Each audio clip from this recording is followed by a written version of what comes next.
On va continuer notre petite balade dans la Haggadah et on va arriver à un passage où on dit Baruch Hamakom, Baruch Hu, Baruch Shatan Torah Lamu Israël, Baruch Hu, Keneged Arba'a Banim, Tibera Torah, Echad Chacham, Ve'echad Rasha, Ve'echad Tam, Ve'echad Sheno Yodea Lishol. Okay. C'est les 4 enfants que l'on rencontre dans la Haggadah qui vont nous poser certaines questions, chacune différente de l'autre selon la personnalité, le tipus, le caractère, la hirat shamaim, voilà, avec des critères différents. On va avoir 4 enfants avec 4 questions différentes. Qu'est-ce qui introduit ces 4 enfants? Il y a écrit Baruch Hamakom Baruch Hu. Baruch Hamakom, c'est Baruch Hashem. Hamakom, c'est Hashem. C'est un des noms d'Hashem, c'est un nom qui représente Hashem. Le Hamakom dans la Torah et dans les textes, il a plusieurs significations, c'est quelque chose de, voilà, ça peut être Hashem, ça peut être je crois le Kodesh HaKodashim, en tout cas c'est un emplacement dans le Beth Amikdash. Il y a plusieurs significations quand on parle de Makom. Nous, on va aller dans le Makom, sa définition spécifique du Makom. Le mot Makom en hébreu, ça veut dire l'endroit. L'endroit, la place, par exemple, de quel Makom tu es, de quel endroit tu es. D'accord? Ou bien, mais Eze Makom, Zeyotze, de quel endroit à l'intérieur de toi tu le sors. C'est-à-dire que le Makom, il a une signification géographique et une signification, géographique concrète, c'est-à-dire le Makom, l'endroit, le lieu, et une signification aussi plus, on va dire, plus intérieure, plus profonde, d'où ça sort de l'intérieur de toi, par exemple. D'accord? Et le Makom, c'est aussi la place. D'accord? À part que ce soit un lieu spécifique, c'est aussi la place. T'as Seli Makom, fais-moi de la place. D'accord? Là, on dit Baruch Hamakom, Baruch Hu. Béni, entre guillemets, c'est un peu ça, quoi. Source de bénédiction plutôt, Hamakom, qui est Hachem, Baruch Hu, il est la source de bénédiction. D'accord? Nous, on va aller sur, donc on a dit le Makom, on va prendre ça comme l'endroit, la place. Qu'est-ce qui va être la source de la bénédiction, de la bracha? Hamakom, c'est l'endroit. Qu'est-ce que ça peut nous apprendre à nous pour notre quotidien, pour notre vie de tous les jours? En fait, quand on regarde une relation, quelle qu'elle soit, il y a cette place justement au makom, à la place qu'on va laisser à l'autre. Par exemple, moi et mon fils, plus je vais lui laisser de la place, plus il va grandir. Mais si je lui laisse trop de place, alors il va faire ce qu'il veut. Si je lui laisse pas assez de place, je vais l'étouffer. C'est-à-dire que la quantité, entre guillemets, de place va faire l'équilibre dans une relation. D'accord? Quelle place je laisse à l'autre dans ma vie? Quelle place je laisse à l'autre dans sa vie? Etc. La place, ça va vraiment déterminer la qualité de la relation. À part ce côté de la place qu'on laisse à l'autre, il y a aussi un autre côté dans le makom, dans la place. Cet autre côté, ça va être d'où ça sort, de quel endroit. Mais eze makom zeyotse. On va s'expliquer. Il y a 2 ou 3 semaines, on a parlé de l'importance du silence et j'ai eu des réactions comme quoi, oui, mais le silence est d'or. On m'a demandé, est-ce que tu peux parler aussi du silence? Alors, et j'ai répondu que le silence, il est d'or. Ça dépend de quel endroit il sort. En fait, tout ce qu'on va faire va avoir comme répercussion, comme retour, la source de là où ça sort. Par exemple, je vais poser, je sais pas, je vais dire quelque chose à mon fils, ou à mon voisin, ou à mon mari. De l'endroit où c'est sorti de moi, il va avoir un résultat. Si ça sort de quelque chose de positif de moi, par exemple, je vais dire à mon fils, regarde, je sais pas, rentre pour 18h parce que j'ai besoin de sortir et qu'il faut garder le petit ou quoi. Si ça sort quelque chose de positif, de quelque part de positif, alors il va avoir une répercussion positive. Il va avoir ou un accord ou un retour de non-accord, mais quelque chose de constructif. Si par hasard ça sortait de la, par exemple, culpabilité, viens garder le petit, moi je peux pas le garder tout le temps, j'ai besoin de sortir, ou viens le garder, mais moi-même je suis mal à l'aise avec le fait qu'ils viennent le garder, je vais probablement avoir en face un résultat négatif ou un résultat pas constructif en tout cas. Pourquoi ? Parce que tout va dépendre de là où ça sort. Est-ce que j'exprime ce que j'ai besoin de manière constructive, d'un endroit positif à l'intérieur de moi, ou est-ce que je vais l'exprimer de quelque chose, d'une frustration, d'une colère, d'une culpabilité, et alors dans ces cas-là, je vais avoir un résultat différent. Vous savez que quand on parle, la parole, les mots ne représentent que 7% dans la communication. Tout le reste, quasiment, ça, c'est du domaine de l'inconscient. C'est-à-dire que plus que ce qu'on dit, l'inconscient envoie des messages. L'inconscient envoie d'autres messages, en fait, d'autres messages que ce qu'on veut dire. Est-ce que je suis en accord avec ce qui est à l'intérieur de mon cœur et ce que je dis ou pas ? Dès que je ne vais pas être en accord à l'intérieur de moi, ou dès que ça va partir d'un makom lobari, d'un makom pas sain, d'un endroit pas sain, alors la réaction en face, elle va être pas constructive. Ou il va s'énerver, ou il va dire non, ou il va dire oui, et lui-même il va le dire à contre-cœur. Il va avoir quelque chose qui va fausser l'authenticité de l'échange, l'authenticité de la relation. Et ça, c'est hyper important. C'est pour ça qu'il y a écrit « Baruch hamakom, baruch hu ». C'est-à-dire que quand on arrive à mettre la bonne place, quand on arrive à mettre le bon espace entre moi et l'autre, ou entre moi et moi-même, d'où ça sort à l'intérieur de moi, alors c'est baruch, alors c'est béni, c'est source de bénédiction, c'est une source de bracha. Par contre, quand j'arrive pas à établir quelque chose de sain, c'est-à-dire que je vais aller réclamer, ou je vais aller accuser, ou je vais aller, peu importe quelque chose, même si c'est dit avec des mots gentils, mais qu'à l'intérieur ça sort de quelque part de pas soigné, de pas sain, quelque part de blessé, alors à l'extérieur ça va pas avoir l'effet escompté. Et un dernier point sur justement le makom, l'endroit, on sait que par exemple le reproche, on dit en hébreu que le reproche tue. Pourquoi ? Parce que les lettres de reproche, bikoret en hébreu, c'est les mêmes lettres que kever, que la tombe. C'est-à-dire qu'un reproche, ça enterre, entre guillemets. Mais il y a aussi autre chose. C'est aussi les mêmes lettres de karov, de proche. C'est-à-dire que selon de l'endroit où ça sort, il va y avoir une redistribution des lettres, il va y avoir une redistribution du message qui va être différent. Quand ça va être un reproche de mon amertume, de ma colère, de mon vouloir qu'il soit parfait parce que la société veut comme ça, ou si c'est une expression d'une frustration ou d'une blessure, alors le reproche, il va être pris de manière, comme je l'envoie, c'est-à-dire de quelque chose de négatif, et il va être reçu par quelque chose de négatif.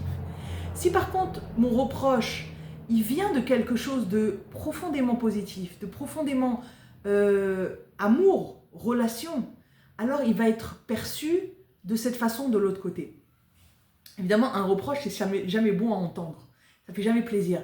Mais quand c'est un reproche, quelque chose où on reproche, le mot de reprendre quelqu'un sur quelque chose que finalement, c'est pour ton bien, c'est pour ton positif. Mais moi, j'ai rien à voir dans l'histoire. Par exemple, je vais donner quelque chose de concret. Mon fils le grand, il a mal parlé à mon fils le deuxième, ou le troisième, ou le dixième, ce que vous voulez. Et du coup, moi, j'ai rien à voir dans la situation. C'est-à-dire que j'ai pas d'intérêt dans cette situation. Par contre, si je vais voir mon fils et je vais lui expliquer, je vais lui dire, regarde, je pense qu'il a été vexé, ou je pense qu'il a mal pris les choses. Peut-être que tu revois avec lui ce qui s'est passé. C'est plus sain pour toi et pour lui. C'est dommage de vous faire la tête pour rien. Moi, j'ai rien à voir dans l'histoire. Si tu veux le faire, c'est tout à ton honneur et tu es le premier bénéficiaire. Il y a un reproche dans ça. Tu as eu un comportement pas correct ou il y a quelque chose comme ça derrière. Mais de là où ça part, alors c'est déjà quelque chose qui est là pour nous rapprocher et pas pour nous éloigner. Et c'est pour ça que le makom, le choix de l'endroit, aussi bien, encore une fois, la place que l'on laisse à l'autre, ou l'endroit où on va aller parler à l'autre, créer une relation à l'autre, ça c'est barour. C'est ça, elle est où la bracha ? C'est dedans qu'elle est la bracha. C'est dans ce choix de comment je choisis d'avoir une relation à l'autre. À quel endroit je me situe par rapport à l'autre. Quel endroit ou quelle place je laisse à l'autre. Et ça, c'est hyper intéressant. Et sur quoi ça enchaîne ? Ça enchaîne sur Keneged Arba'a Banim Dibera Torah. Ça enchaîne sur les 4 enfants qu'on a parlé. Chacham, Rasha, Tam, Sheino Yodea Lishol. A priori, quel rapport ? Eh bien, quel rapport ça nous ramène à nous-mêmes, en fait ? Ça nous ramène que quelle place je laisse aussi à ce que je suis.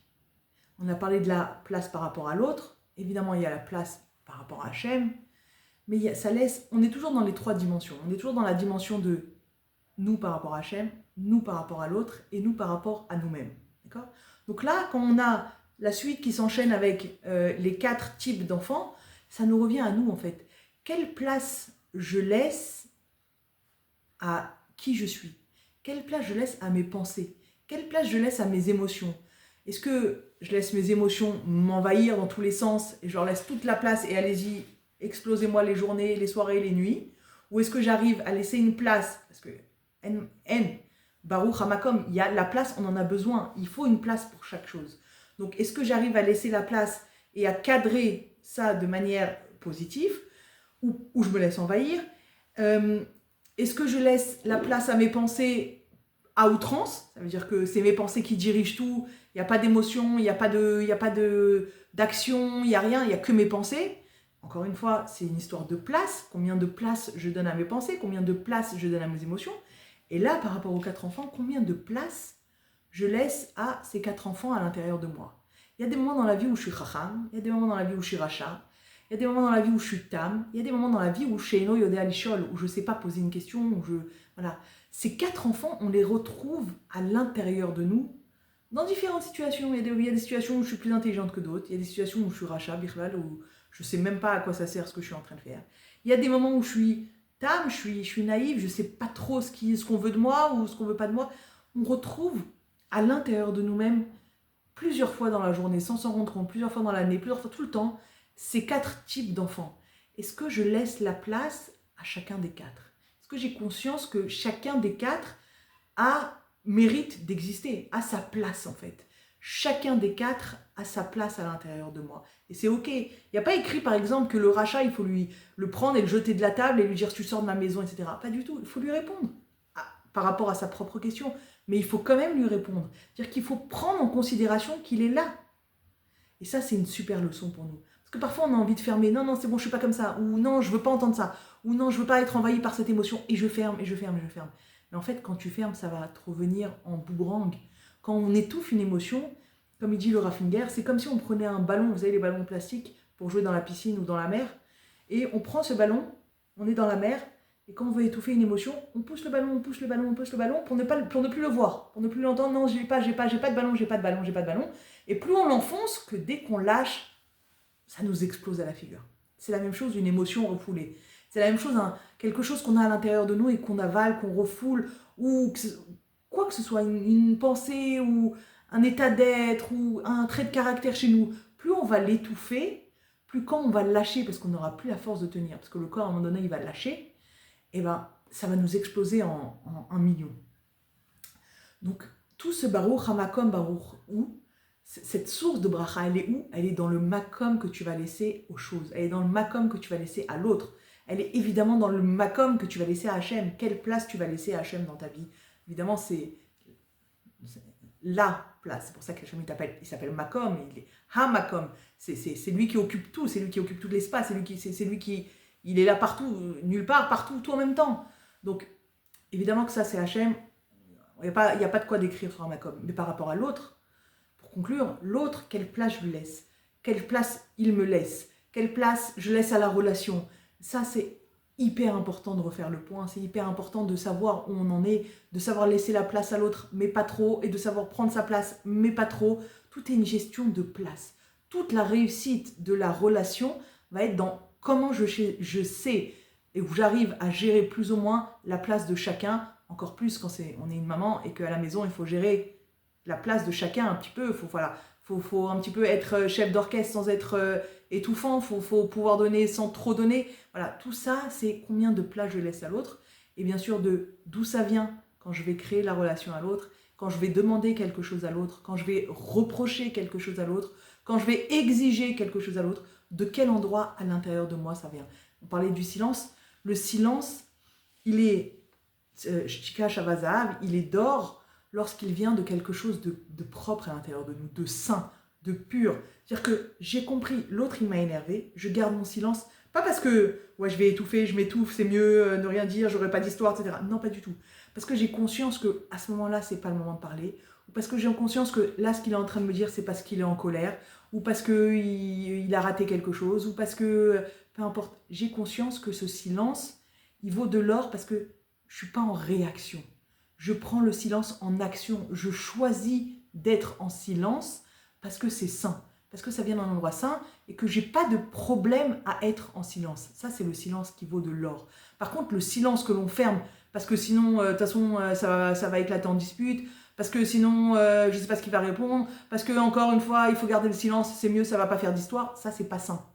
D'accord ? Le silence d'or, c'est quand le silence, je suis en accord avec lui et que je l'ai choisi volontairement parce que j'ai pris la distance, parce que je sais que c'est ce qui est bon à ce moment-là, parce que voilà, c'est toute la différence d'où vient ce silence.